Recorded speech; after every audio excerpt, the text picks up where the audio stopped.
Imagine building a wall almost 34 kilometers long, not across land, but straight through the ocean. But why would anyone do it? Because this wasn't calm water. Twice every day, the tide rises and falls by several meters, turning the construction zone into a battlefield. And beneath the water was an even bigger problem. There was no solid rock waiting underneath, only layers of unstable tidal mud. Every 6 hours, the tide returned. Crews had only a tiny window to place thousands of tons of rock before the sea swallowed their work again. But as the wall grew, the openings became smaller. The same enormous volume of water was forced through narrower gaps, and now they had to close the final gap. Only one narrow opening remained. Close it too early, and the entire force of the tide could turn against the unfinished wall. There was almost no room for error. So engineers changed the strategy. Instead of simply narrowing the gap, they would raise the seabed beneath it, making the water shallower before closing it. But loose rocks were swept away by the current. The crews needed something stronger. One bag held, then another. Slowly, the impossible gap began filling, one heavy piece at a time. But the final few meters would be the hardest.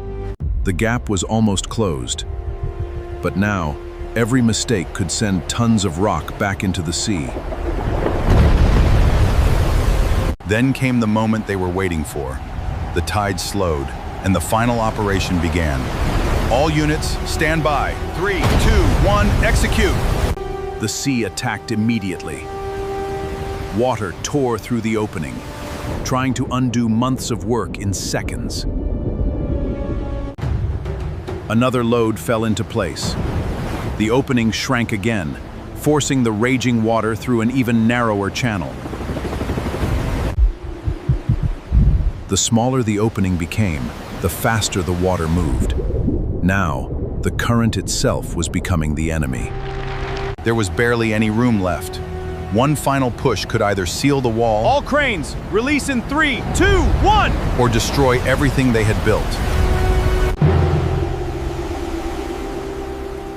For the first time, the current began to disappear.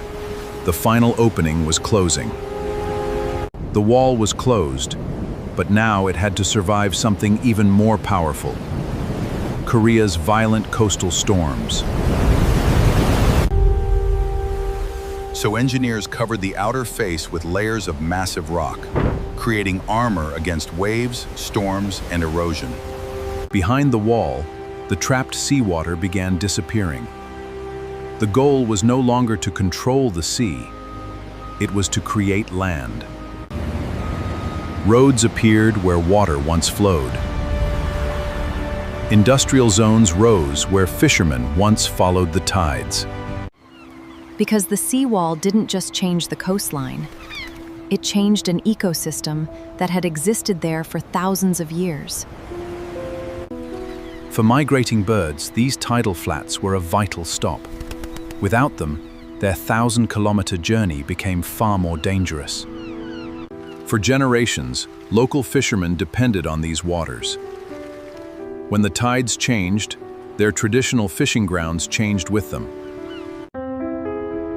The project created enormous new opportunities. But was the land gained worth everything the sea had lost? The finished seawall stretched 33.9 kilometers across the coast. This is longer than most people can imagine, a truly massive and awe-inspiring achievement. Only a small part rises above the water.